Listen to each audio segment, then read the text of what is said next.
Gundam Versus series has always been one of my favourites. When it comes to Gundam games, they are some of the best you'll find featuring the iconic giant robots.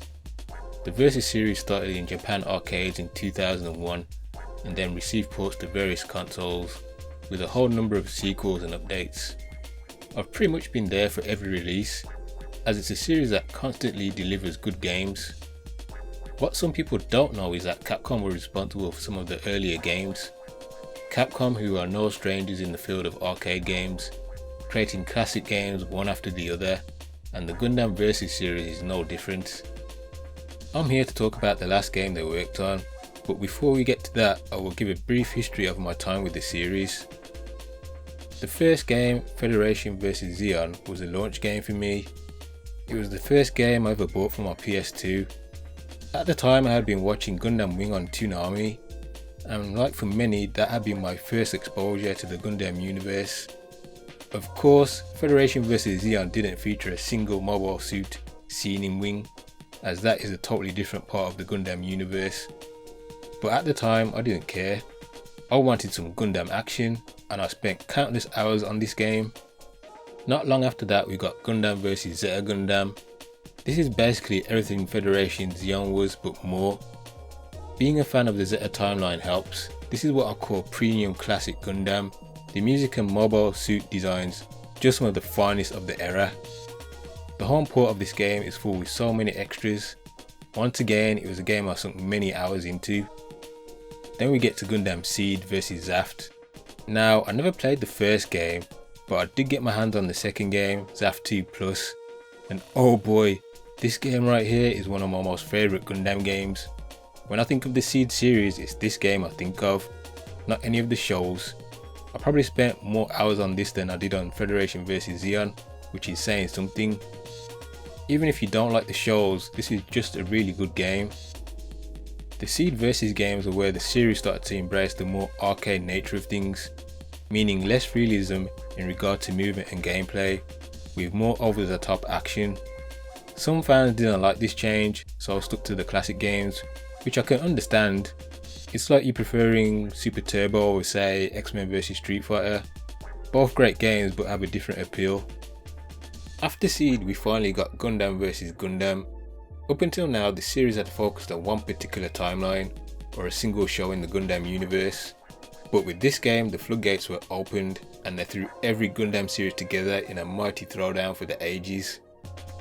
Not going to lie, I almost changed my mind and was going to make a video about this game instead, because this game is wild. This game fully embraces its arcade nature. Something about it reminds me of stuff like Heavy Metal and Spawn, more classic Capcom arcade games that are just fun. What makes it crazy is the over-top special moves. You have the G crossovers. These are massive double supers that cover the entire map. If you ever wanted to drop a colony on someone's head, then this is the game to do it. Absolutely nuts, and I love it. There are little things that I actually prefer in this game over the one we will be talking about, but make no mistake, this is a really fun entry in the series.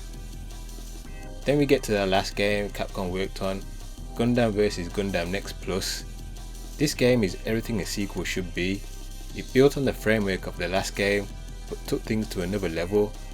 More than double the roster, way more bosses. All the years spent working on this series have been fine-tuned to perfect effect. After Next Plus, Namco fully took over the series with its own development team, and the HD era of the Versus series began with the Extreme Versus set of games. But we are getting ahead of ourselves. Let's dial it back to Next Plus. The Gundam Versus games are 2v2 arena fighting games. You and your partner share one bar at the top left corner. Each mobile suit in the game has a cost value. Every time you or your partner die, the cost value is subtracted from your bar. Depending on what you have picked, you can usually die 2 to 3 times.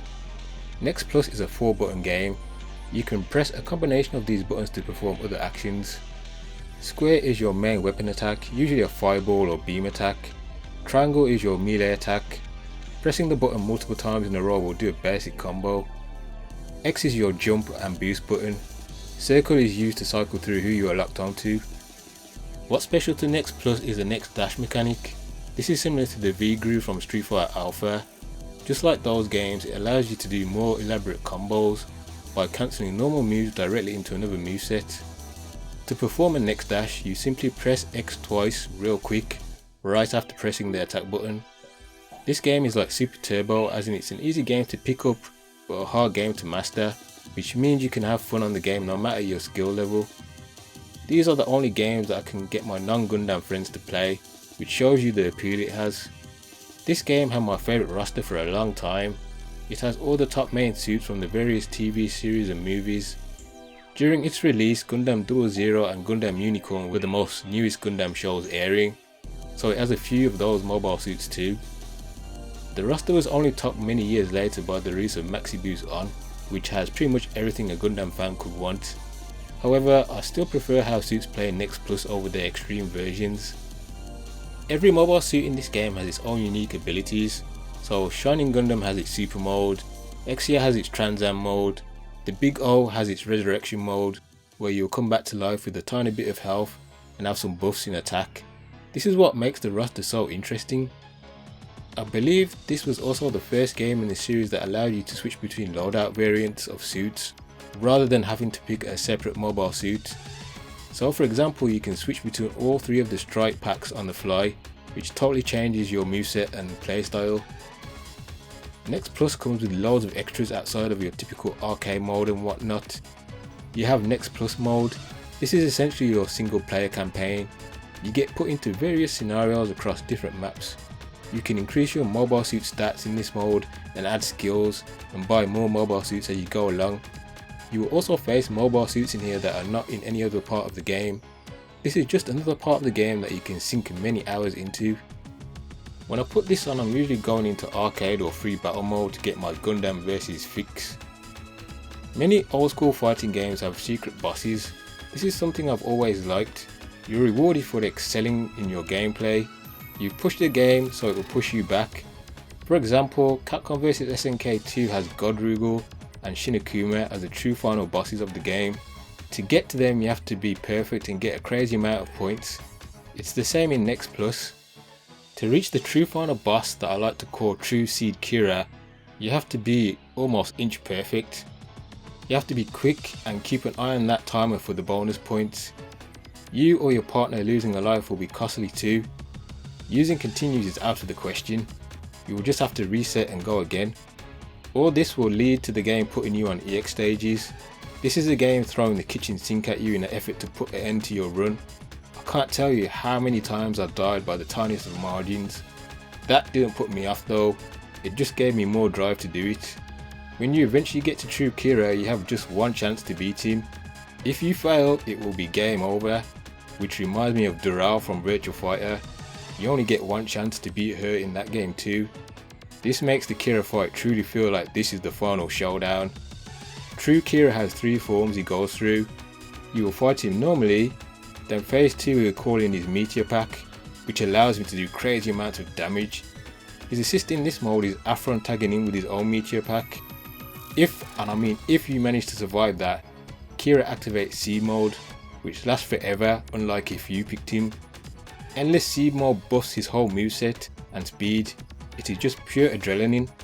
This game really reminds me of how addictive arcade games can be, but not in a gambling type of way. No, what draws you in is the gameplay. The presentation of the game is also really good. All the music is from the actual movies and TV shows, making you feel right at home when you're picking your favourite Gundams. The original music is also great and fits the high tempo the game has. The opening theme song is even made by the legendary Japanese singer Gat, who is a self-confessed Gundam fan. They just completely hit it out of the park when it comes to the music and user interface. Capcom worked their arcade magic making these games, each one getting better, and with Next Plus, in my opinion, they perfected the Gundam arcade experience. This is my favourite in the series. The whole time I was playing this, I kept asking myself, why did I even start playing this game? I ended up with way more footage than I needed. I played the game until my PSP battery died. I don't even remember the last time that happened. It's just a testament to how great and fun this game actually is that I have to drag myself away from it. Next Plus is what you call the total package. It has everything you could want. and for me is one of the best Gundam games ever made. Capcom have done a great job of keeping their legacy titles alive with collections.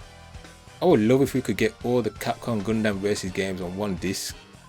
While I'm wishlisting, you can stick Gotcha Force on that disc too, another game that's forever trapped on the system it was released on, that being the GameCube. Gotcha Force fits right in with the Gundam Versus games and would be a great bonus game. Unfortunately, Bandai are the ones that own the rights to the Gundam games, and over the years their interest in even porting the games to home consoles has diminished, to the great disappointment of many Gundam Versus fans. So the idea of them even making a collection with all the classic games is just out of the question. This sadly means the games are forever locked on the consoles that they were released on, making it hard for people to gain access to them outside of emulation, which isn't for everyone. Saying that, I still think a PSP is worth owning today. It has so many great games, and Next Plus is one of them. You don't need to be a Gundam fan to enjoy it. If you just like fun arcade games like Virtualon or Power Stone, I think you will have a good time with this. Alright, thanks for watching.